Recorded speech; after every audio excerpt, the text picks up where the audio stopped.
Welcome to Destiny Shared, a series of discussion programs commemorating the 150th anniversary of the arrival of Indians to Trinidad.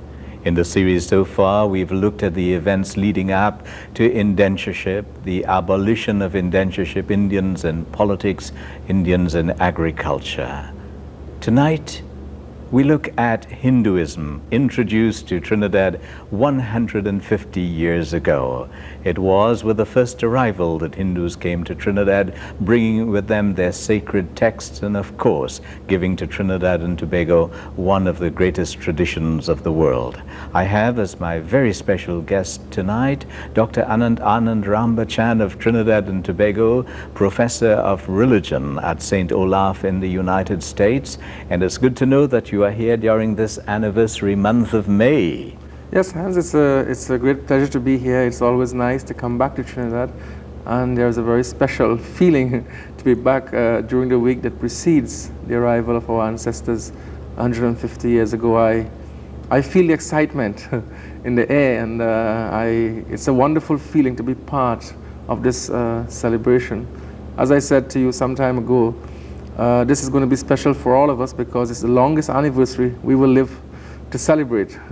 It's very unlikely we will be here to celebrate the anniversary of 200 years. So this is a rare moment of celebration for all of us. Yes, you are doing some discourses at the Krishna Mandir in San Fernando. Yes, I was invited by, again, a historic organization, the oldest existing incorporated Hindu women's group in this country, the Stri Sevak Sabha of San Fernando, to discuss the Bhagavad Gita, one of the texts which our ancestors brought with us as part of their contribution to the celebration of this anniversary. And how has it been? It has been very good. We've had a very attentive, interested audience, very consistent attendance, and a very lively session each night. I understand you have gone to the schools as well in the south. Yes, again, I always welcome opportunity to go to high schools. I was once a high school teacher in Trinidad, as you know, and I visited the sixth formers in San Fernando. We had a session last Wednesday at Naparima Girls High School, and we had students from Naparima Boys, from Holy Faith Convent, from Presentation, and other schools in the surrounding area. And I had a wonderful chat with them about the intellectual heritage of Indian indentureship. I spoke about the meaning and nature of learning in the Indian tradition, trying to discuss with them why learning has received so much value and its meaning, and trying to draw some contemporary lessons from the Indian attitude to learning. And that I enjoyed that experience very well. It was a very stimulating discussion. And I also visited Presentation College in San Fernando. I spoke to the assembly and met with a group of students, and we had a discussion on Hinduism. They had many questions to ask, and I enjoyed it very much. You were a high school teacher, but before that you were a student at Naparima College. Yes. These activities didn't take place at secondary school level to the extent that they're taking place now when you were a student. That's quite true. I envy the students today. I think they have wonderful opportunities. As you said, there is a heightened consciousness. There is a deeper sense of history and a pride in history, which they are fortunate to have the opportunity to embrace in our times. Well, it seems to be a proper interpretation of the history as compared to the history seen through the eyes of English historians, which would have dominated history lessons when we went to school. Exactly. In fact, the syllabus very rarely made mention of the history of India, or even of the history of Indian indentureship. We saw ourselves, as you quite rightly put it, through British eyes, through colonial eyes. We didn't have a chance to understand ourselves from our own perspective. Yes. So let's look at these 150 years, maybe going right back to the beginning. Not only are you a professor of religion, but you come from a family of pundits, schooled in the tradition. Your grandfather, would he have been your first recollection of a pundit, say? Yes, I think, my grandfathers on both sides of our family, my maternal grandfather and my paternal grandfather, were traditional Hindu pundits, and We spent a lot of time at the homes of our grandparents, given, as you know, the joint family structures Yes. of those times. We were basically reared during our early years in those homes and experienced Hinduism largely through the encounter with our grandparents. And undoubtedly, something of that experience rubbed off on us and awakened an interest in the tradition. Yes, but it seemed to have been confined to within the family unit or the community, with very little interest outside of the community, by the national community, in what was happening in the Hindu community or the Hindu traditions. Now there seems to be an awakening, and people are more aware of Hinduism, attend lectures, read a little more, take an interest in the festivals, not only here but in North America as well. That's quite true, Hans, and I think, I mean, if one were to think a little bit about the point you're making, it is true, and it is connected again back to the observation you made about history. I think that we saw not only ourselves and our culture, but we saw also our religion largely through European colonial eyes, and of course through those eyes there was a kind of a devaluing of everything that was not Western European.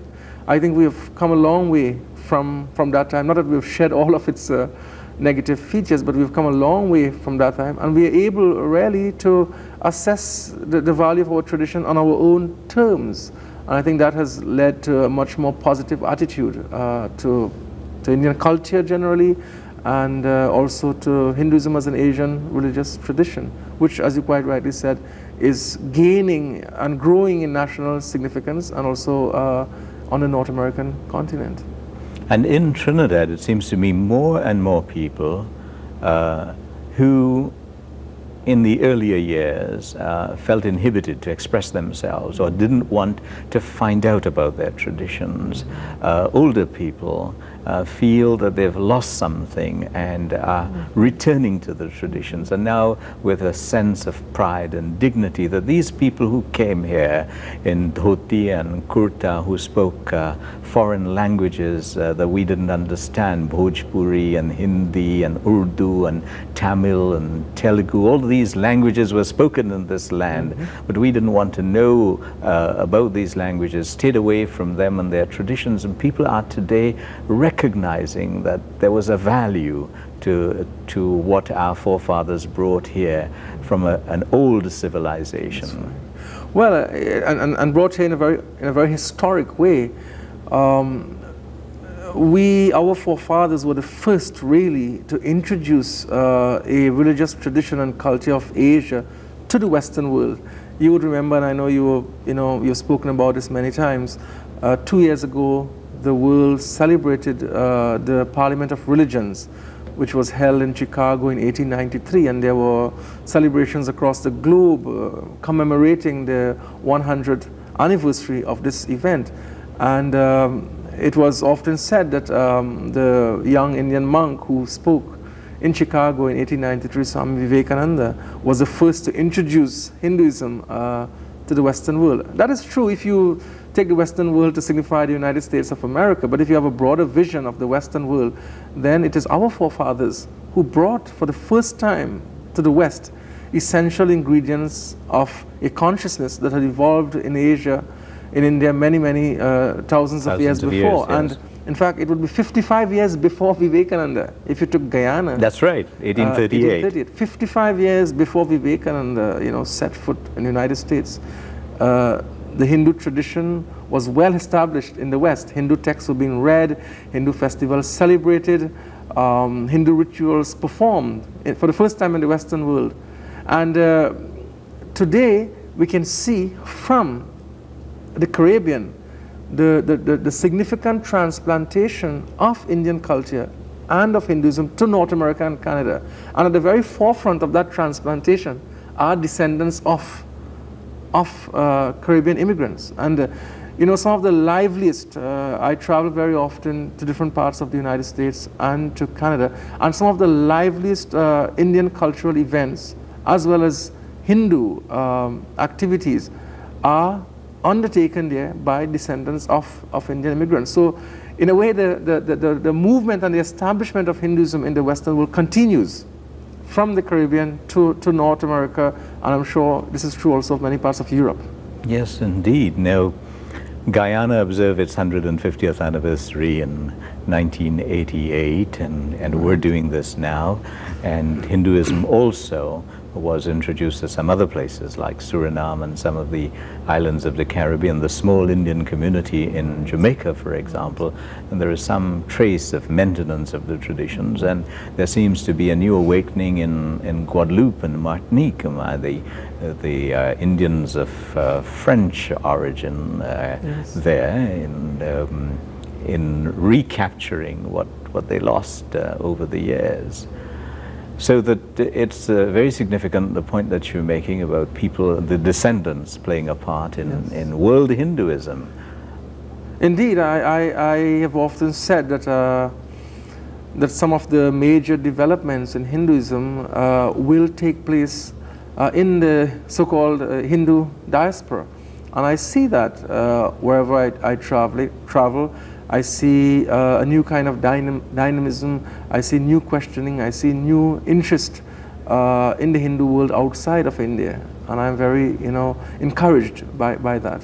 When we come back, I would like you to share some of those experiences with your visits to various parts of the diaspora.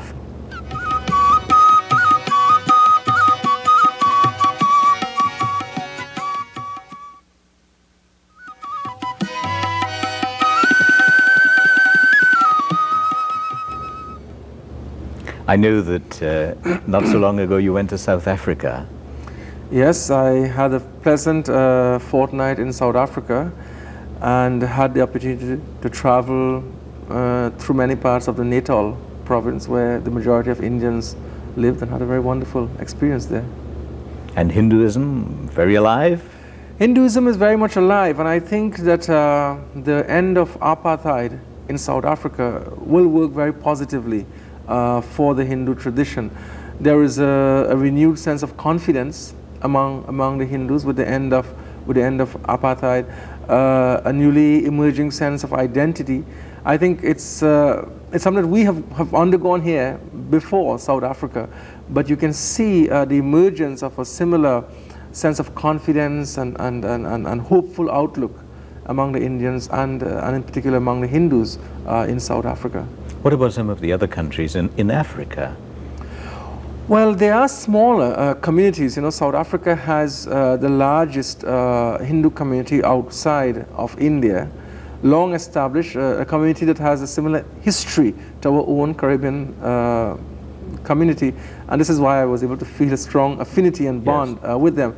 In other parts of Africa, like Uganda and Tanzania and so on, the communities are quite small, and I don't think that the communities have a sense of identity with the land and a sense of homeland, as I found among the Indians in South Africa or the Indians in the community in the Caribbean. So I think there is still some time for development in those other African countries, other than South Africa. Not far from the African mainland is Mauritius. There must be some real commitment there in Mauritius. Mauritius again, reminds me very much of Trinidad, and a similar history, similar reasons for immigration, similar historical experiences in the development of religion and culture. So I think, coming from Trinidad, I was able to feel as comfortable in Mauritius as I felt in South Africa, and I experienced certain similar developments there as I found here. Now, with your experience in North America and the UK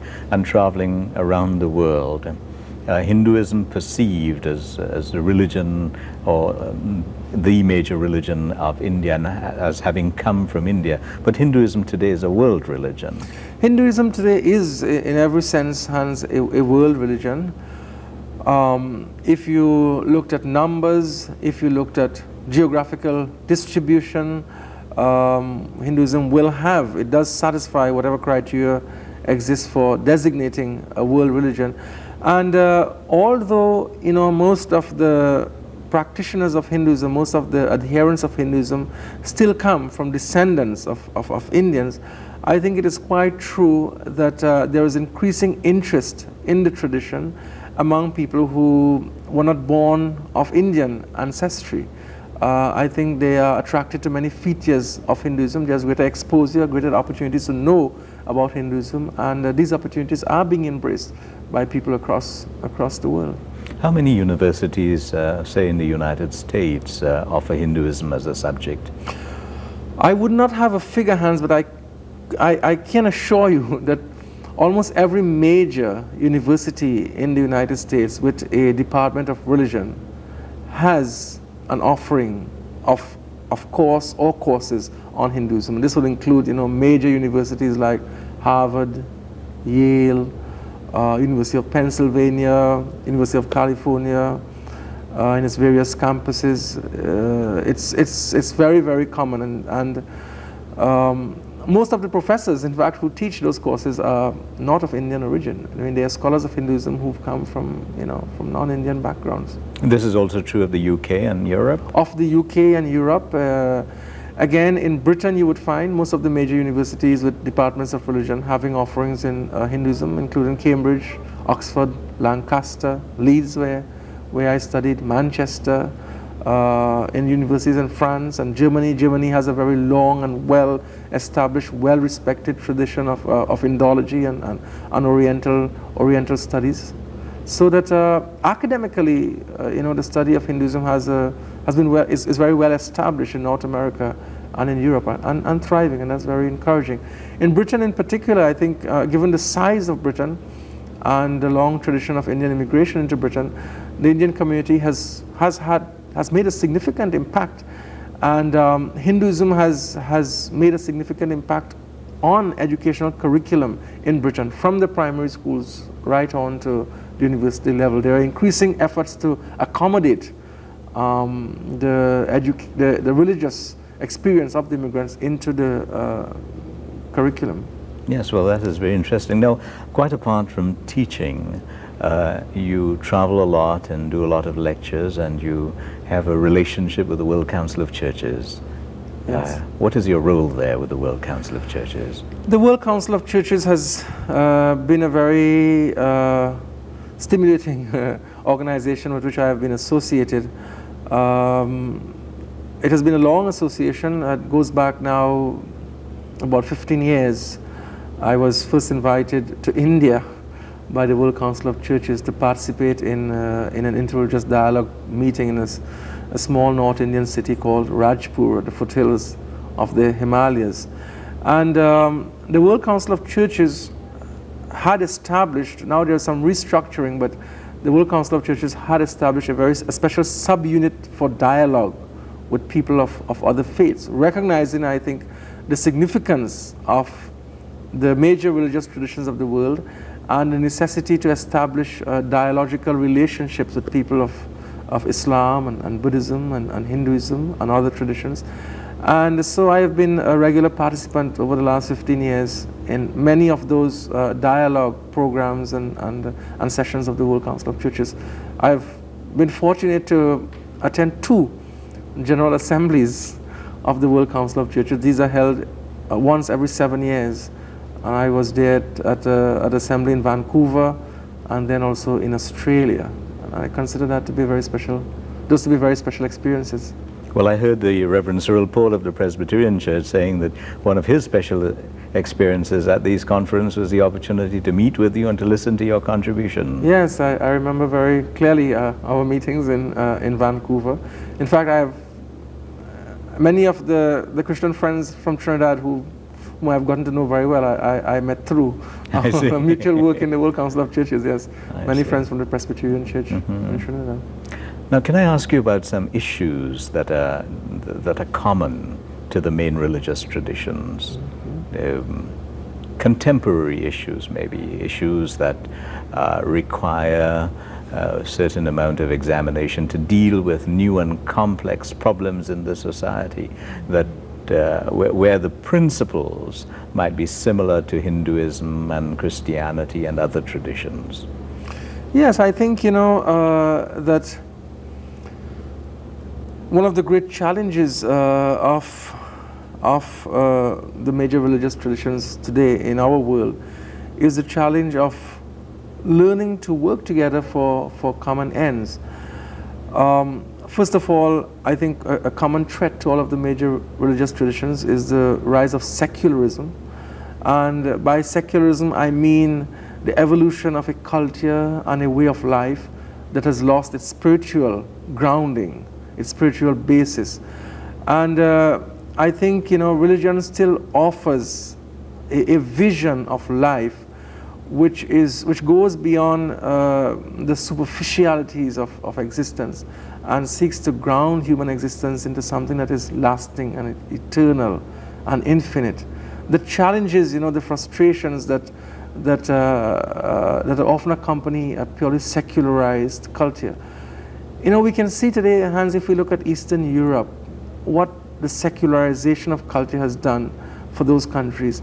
And you can see how readily religion has been re-embraced in places like the Soviet Union and other parts of Eastern Europe, a hunger for religious life and for religious vitality.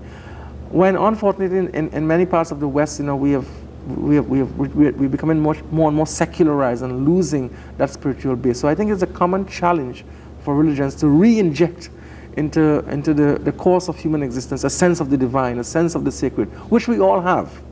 Whatever tradition we come from, we do share a common experience of a transcendent reality, and we need to recover and re-enliven that. That's a common task that we face. I'm talking with Dr. Anantanand Rambachan about Hinduism, the 150th anniversary of the arrival of Indians to Trinidad and Tobago, and the introduction of Hinduism to Trinidad.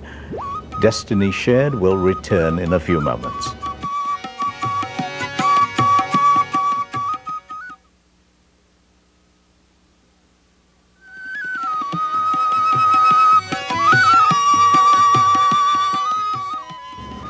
You teach various religious traditions, am I right? Yes, particularly the traditions of Asia. I teach a variety of courses, of course, on Hinduism, but I also do some work on Buddhism, Jainism, Sikhism, and a bit on Islam as well. I see. Well, that's very interesting. Yes. And you continue to find time to write? Yes, I wish I had more time. I guess everyone who writes wish always longs for more time. But I have managed to keep up with my writing and my research. As you know, the National Council for Indian Culture has been a great stimulus to my writing, and I've been working consistently over the years on a series of books on Ramayana, which are presented each year at the Yajna, which the NCIC sponsors. In addition to that, I have my own, very specialized scholarly publications, which I try to keep active. Yes, I find it so fascinating, so stimulating, to use a word that you've just used, that, for example, in a previous program I was talking about the achievements of Indrajit Bahadur Singh, son of indentured laborers, who went back to India after studies here and in the United Kingdom, where he did exceptionally well in so many ways, and then for 40 years was a very important diplomat in the Indian Foreign Service, and he came from Trinidad. Yeah. And you were just telling us about your first encounter at a meeting with the World Council of Churches in India. Yes. But your writings have been published by Motilal Banarsi Das of India.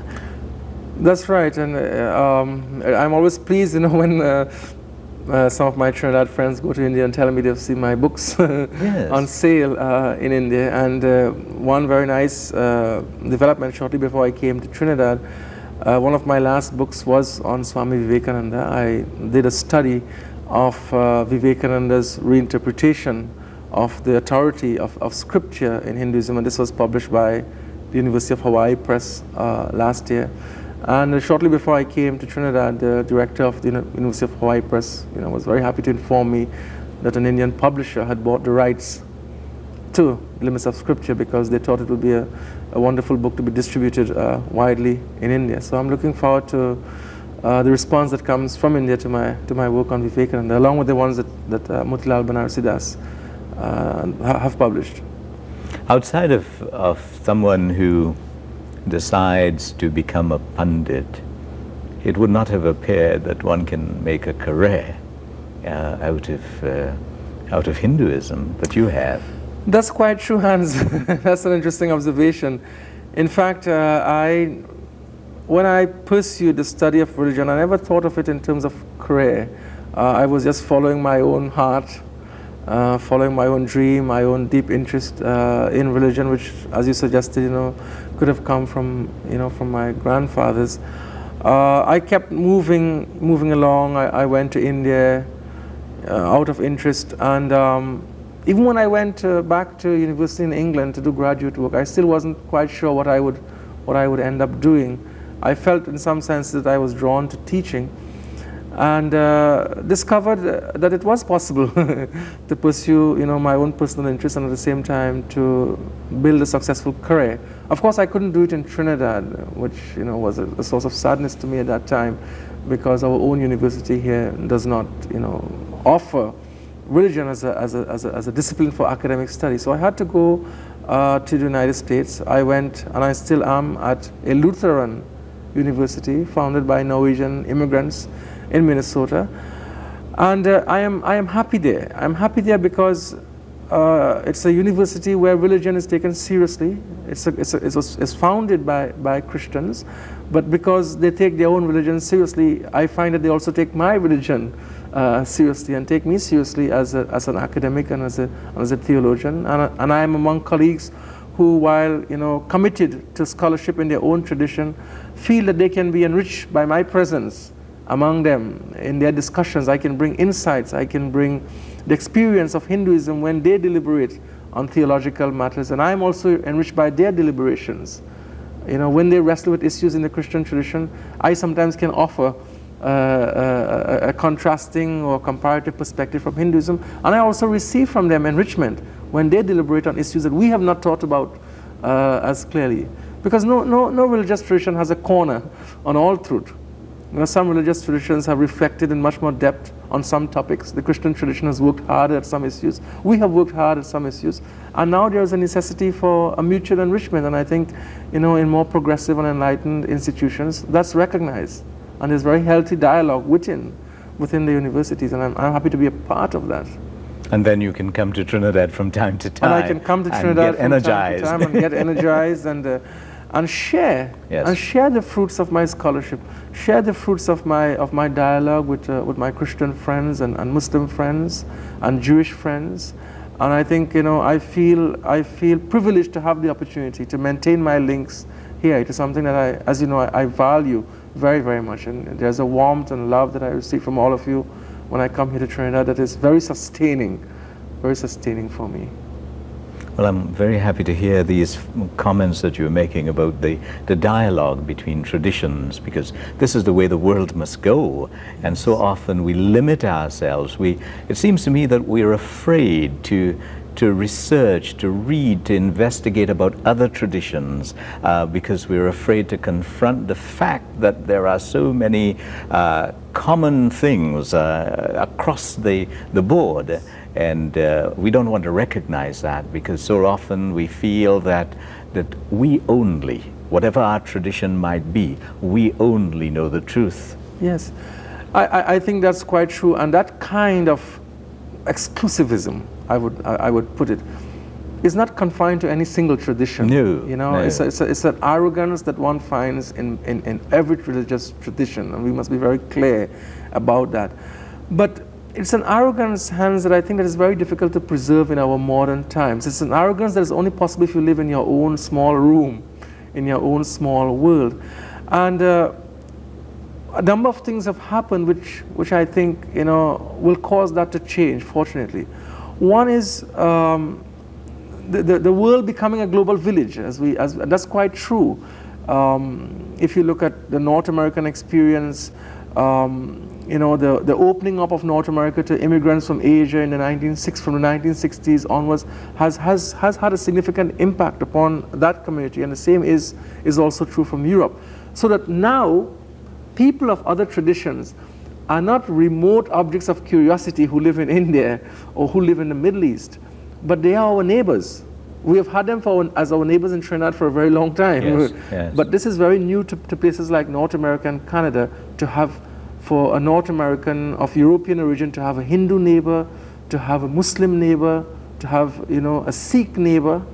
This is a very new experience, and which means that you can no longer dismiss the person. You can no longer hold on to your stereotypes about people when they work with you, when they eat with you, when they compete with you, when they are friends of your sons and daughter in primary and secondary schools. In fact, it is a great source of peril in societies like that if you are ignorant about who your neighbor is. So it's very difficult to ignore people. The second point is something that you mentioned before, which we touched upon. The end of colonialism has also meant that there is now a lot of information about the world religions. Previously, you know, in the 19th century and the early 20th century, most of the information which we had in the Western world about Hinduism, about Islam, about, you know, Sikhism and so on, were books which were authored largely by missionaries, and some of them were very good scholars. I don't mean to dismiss all of them. Some of them were very good scholars, and some of the best works that we have about Asian religions did come from missionaries. But on the other hand, many of them had their own agendas and didn't necessarily portray these traditions in their best lights. Now we have very good works about all of the major religious traditions written by serious and committed scholars who belong to those traditions, and many works also written by people who don't belong to traditions but who have the objectivity to write well. You know, if you went to a good bookshop, I hope it's in Trinidad, but surely North America and Canada, you'll find shelves of works on the major religious traditions, authored by people who belong to those traditions, and also by people who come from the academic study of religion. So information is there, which we never had before. So we have information readily accessible in a readable form, and we have the presence of large communities. Now, we ignore dialogue at our own peril. You know, ignorance in a plural society is a very dangerous thing. Ignorance about your neighbor when your neighbor lives, you know, thousands of miles from you could be tolerable. But ignorance when your neighbor is next door is a very perilous thing. That's right. Destiny Shared, a series of discussion programs commemorating the 150th anniversary of the arrival of Indians to Trinidad and Tobago. My guest, Dr. Anand Rambachan, will continue in a few moments.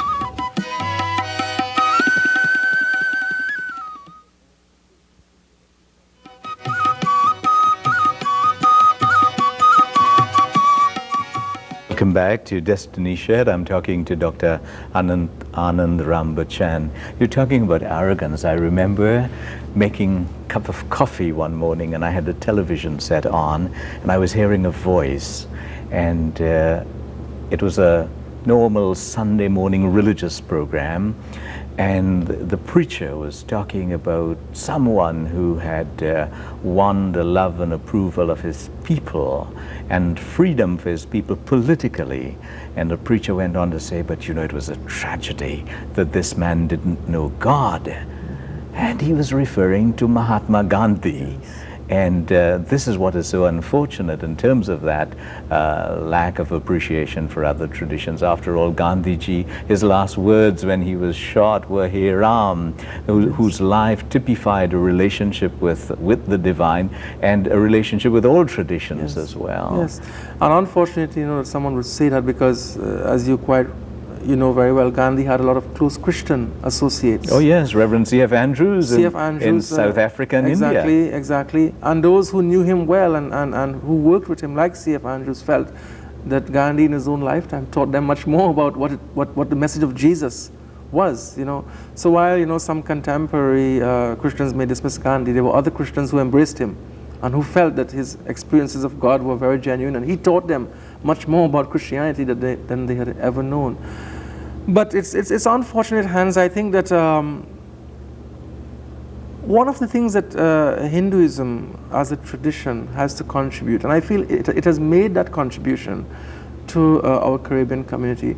I think, you know, if we look at it historically, we will come to discern that maybe it's a subtle influence, maybe it's an influence that is yet unacknowledged, but Hinduism as a tradition has emerged in India out of a great experience of pluralism.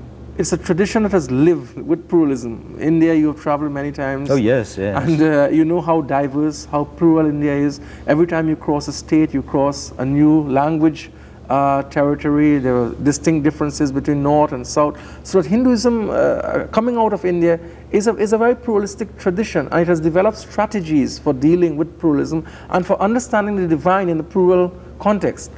Now, if in Trinidad and Tobago we have developed culturally a value for tolerance, I do think that that has come out of the Hindu tradition. I think Hinduism has, as I said, very subtly influenced the culture of Trinidad and Tobago in a direction of developing a value for diversity. That's one of the positive things that Hinduism has given. Because, you see, as I said before, this is the first introduction of Asian religious tradition into the West. And when one looks at the history of Western religion, by which I mean, largely the Judeo-Christian tradition, the Judeo-Christian tradition has taught about God in particular ways. It has been a way which could be generally classified as monotheistic. And I mean, when I mean monotheistic, not only in a religious sense, but there's a monotheistic way of thinking. And this is, one God, one incarnation, one book. Whereas Hinduism, out of India, has affirmed the oneness of God. Hinduism is a tradition that is monotheistic in the sense of sharing a belief that God is one. This is something that we have in common with the Jews, with our Muslim brothers and sisters, with Christians. But the difference is that we have always felt that one has expressed itself in manifold ways. So that the fact that there is one God does not necessarily mean that there is one revelation. Yes, yes. That there is one sacred place, or there is one sacred name. That the divine is one, but the divine expresses itself in multiple ways. I think that's a great insight that is very unique to the Indian tradition. And that's something that I think has had an effect on our culture here in Trinidad and Tobago. It is seen in the ways in which, the National Society has embraced festivals like Diwali, has embraced the Islamic festivals. There is a common participation in each other's festivals, however you may want to characterize it. It is in many ways unique to Trinidad. Yes, that's so. Many people participate in each other's festivals without necessarily feeling that they're compromising their religious beliefs, because they have come to recognize a sense of an all-pervasive divine in the major religious traditions. I think that that's something that Hinduism, will continue to contribute to our culture. And, as we celebrate the 150th anniversary, Hans, I feel that while we do need to, to remember history is vital. We do need to recollect the circumstances under which our ancestors came here. But as we said at the beginning, along with bringing their skills in sugar contribution and sugar cultivation, they really brought with them a much more valuable gift. They brought with them the treasures of a civilization that existed for thousands of years in India, a civilization that was really mature, a civilization that was philosophically sophisticated, a civilization that was culturally profound and had great depth. And what we do need to do now, I think the task now, is to try to reflect now, assess that heritage, assess its worth for us, assess its relevance. What can it contribute to national life? What unique features it brings into the national arena, which could enrich our vision, which could lead to nation building, which could lead to more meaningful human relationships in our society, which could lead to greater productivity. I think there's a lot to offer. We have to go now and reassess that. I feel that I don't think that we should uncritically romanticize the past. I think that there were many features of the heritage also, Hans, which had very negative implications. We must admit that. We don't have to buy the whole package. That's right. And we must look at those features which which were degenerate, which were relevant to a different historical context. But at the same time, we must also be willing to embrace those dimensions of our tradition which can enrich national life. You mentioned my visit to Naparima Girls High School. I'll give you one example. I think that in thinking about education, in thinking about learning, there is a very ancient tradition to draw upon. You know, the Indian concept of learning, the Indian attitude to learning, the Indian understanding of the teacher-student relationship are very valuable things that have great contemporary relevance. So we could begin to talk, have a dialogue on learning, the significance of learning, teacher-student relationship, the goal of learning. We can draw on the diversity and richness of our traditions. We can talk about the interdependent nature of our existence. You know, there's a lot that the Indian traditions have to contribute in terms of our concern with the integrity of environment, of ecology, how we see ourselves in the universe. There are philosophical things that can enrich us there. And I feel, you know, that is the kind of direction to which we should be moving, to show that there is still a relevance in this ancient heritage, and to try to critically assess that relevance, while at the same time, you know, remembering history. But we need also to look forward. Indeed, which was a point made by President Noor Hassan Ali when he opened the Heritage Festival of Arts last week, talking about how, in recognizing the contribution of our forefathers, that we must reflect in our own lives the values that they passed on, Yes. and also look to the future in positive ways. When we return, I'd like to ask you to assess the role of the pundit in the Trinidad society in the early days in particular.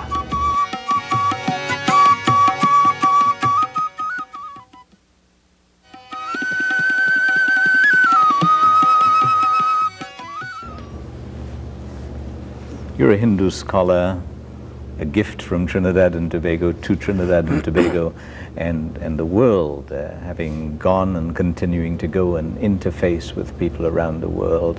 Both your grandparents were pundits. People came here under very difficult circumstances.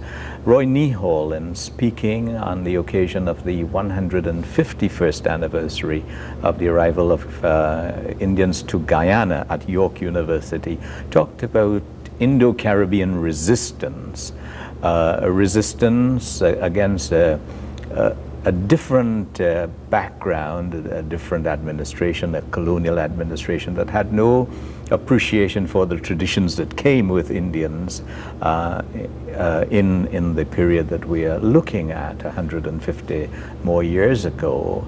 The pundits played an important role, against all odds, I would think. I'd really like your assessment of their role.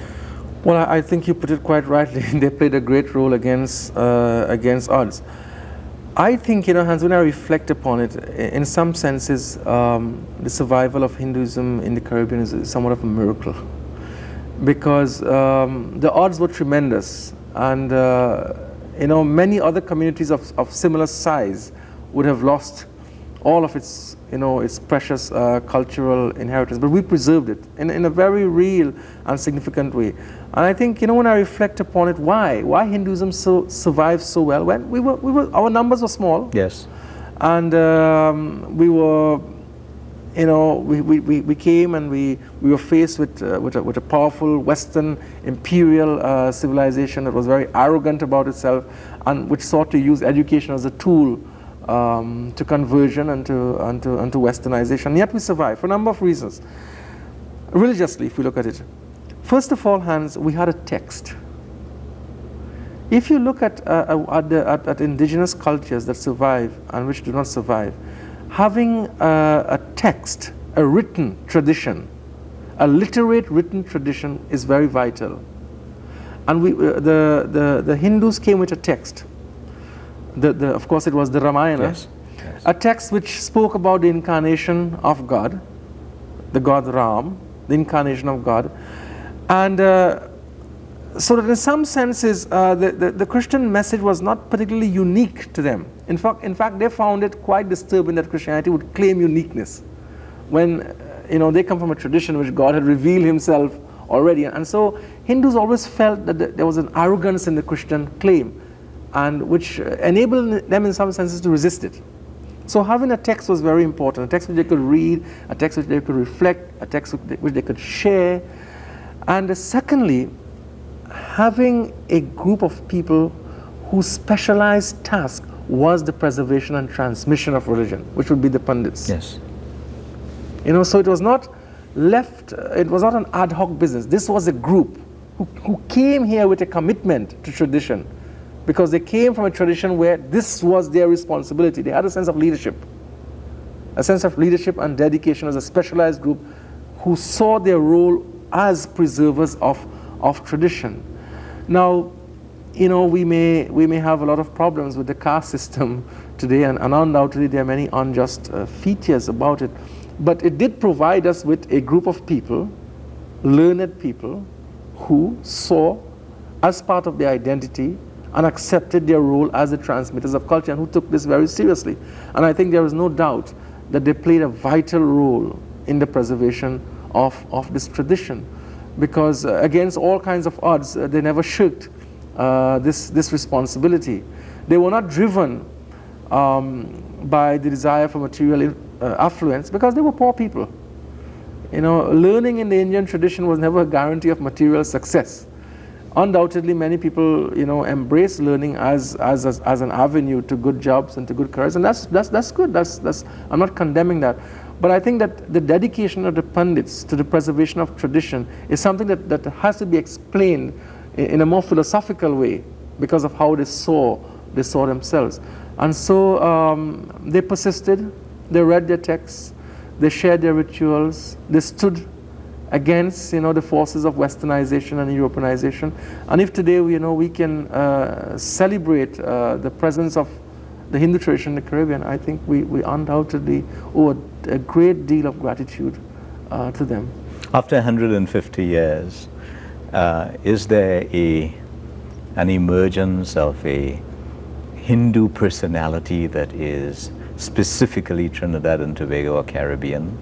I think there is. That's an interesting way to put it, and that's good. I think that there is. I think it's a personality that hopefully will be a confident personality, while not being an arrogant personality. It's a personality, because we live in a plural society, will be one which, while being committed to the beauty and to the richness of Hinduism, will also be open to the insights and to enrichment from other tradition. So I think, you know, that one of the things that hopefully we will develop here in Trinidad, and which will be instructive to other communities, which later on will be, South Africa will be a community that I think South Africa will have to struggle in the future with the issues of pluralism, because, you know, as far as apartheid is concerned, the communities grew up in very enclosed experiences. Now they're interacting more, and how will they handle, you know, the problems of that interaction? We have been doing it for some time now, and we have experiences to share, and that kind of experience of diversity will be a fundamental aspect of that Hindu personality, which you've described, and hopefully will emerge. When do you come back? Oh, this is a good year for me. I have many visits to Trinidad this year, and I'm looking forward to it. I'm not sure my family in the United States is looking forward to the time that I'm going to spend apart from them, but I do come back for another series of lectures on the Bhagavad Gita during the first week of August this year. I, of course, will be back, hopefully, for the Diwali Nagar series on the Ramayana. Yes, that's in October, right at the beginning of October. In the very first week of October, and I'm looking forward, as usual, to that very much.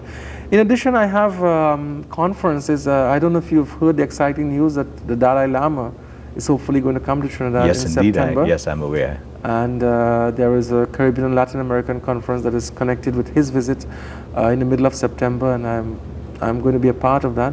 I will be that, and probably also for CariFesta. Oh, wonderful. Yes. CariFesta bringing together many countries of the region, and you know Trinidad is going to be the headquarters of the Association of Caribbean States. Yes. That includes Latin American countries, so Carifesta this year will focus heavily on the region, and that will be another development. So lots of things happening here in this 150th year of the arrival of Indians to Trinidad. And as you pointed out, in the plural society, we have a lot to be grateful for in what has emerged and the contribution of the pundits and other leaders in the society, especially in the early years when, say, for example, the Hindu child was illegitimate because the system did not recognize the Hindu marriage, or there were difficulties with cremation, and so many other difficulties that they endured. But today there is a sense of confidence and success and celebration, not celebration of indentureship, but celebration of the triumph as a result of all that our forefathers withstood in order that there should be a better life for their descendants. Indeed, Hans, I think there's a lot to celebrate. There's a lot to be grateful for. We look to the past, but at the same time we look to the future with hope, with optimism, that in another 150 years we can be full of the same hope and spirit of rejoicing as we are today. Well, as we come to the end of this stimulating discussion with you, I want to take the opportunity, I'm sure on behalf of all our viewers, to wish you a safe trip back to the United States and a quick return to Trinidad, and our best wishes to your family, and in particular the latest edition. You were very kind to send me a photograph, which I shared with members of the National Council of Indian Culture. How is your little son doing? Oh, Ashish Ananda is doing very well. He's just about 10 weeks now, and it's always wonderful to have a new birth in the family. It fills everyone, it energizes everyone, it reminds us of the mystery of life again. There's nothing as delightful as the smile of a newborn, so full of innocence and joy and sincerity, so we're all thrilled. Born in the 150th year of indeed. the arrival of our forefathers to this land. That's historic also. Yes, good luck, and thank you for sharing these moments with us. Thank you, Hans. It's always a pleasure to talk to you. You've been listening to and viewing Destiny Shared, a series of discussion programs commemorating the 150th anniversary of the arrival of Indians to Trinidad and Tobago. Our guest tonight, Dr. Anand Rambachan. Good night.